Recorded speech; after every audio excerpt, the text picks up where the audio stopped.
Le troisième exemple que vous allez voir, c'est la page 33, numéro 9. Donc, je ne vais pas le faire au complet, je vais seulement expliquer le contexte et comment le résoudre.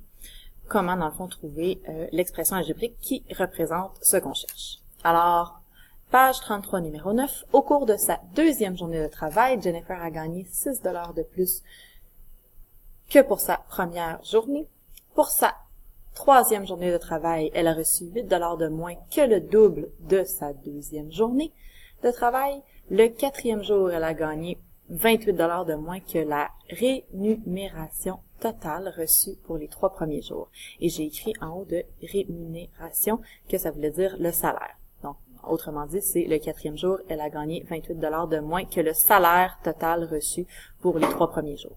Quel a été son salaire moyen par jour pour les 4 jours de travail. Alors ici, on demande de trouver l'expression algébrique qui représente le salaire moyen. Autrement dit, on te demande de calculer la moyenne. Si on se rappelle comment calculer une moyenne en secondaire 1, donc il va falloir faire la somme des 4 jours, additionner le salaire des 4 jours, et ensuite, il va falloir diviser par 4, donc diviser par le nombre de jours. Alors, c'est tout ça qu'il va falloir faire dans ce problème. Par contre, si on regarde, au cours de sa deuxième journée de travail, Jennifer a gagné 6 $ de plus que pour sa première journée. Le problème, c'est qu'on n'a aucune idée combien elle a gagné à la première journée de travail. Et dans ce cas-là, étant donné qu'on ne connaît pas le salaire de la première journée, on va inventer que c'est un nombre inconnu qu'on va appeler X. On aurait pu dire n'importe quelle lettre, on aurait pu prendre A, B, S pour salaire, mais on va prendre X parce que en algèbre, souvent, on utilise la variable X. Alors, si elle a gagné X $ le premier jour, ok?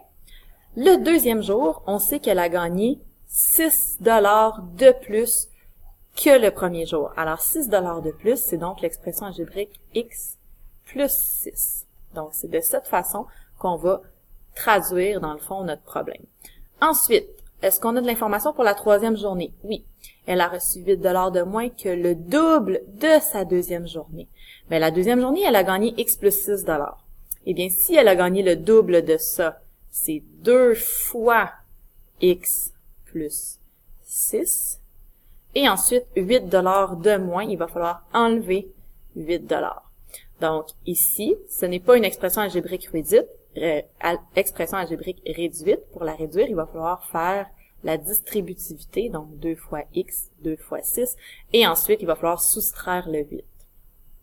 Vous allez continuer comme ça, ensuite pour la quatrième journée de travail, qui est 28 $ de moins que le salaire total reçu pour les 3 premiers jours.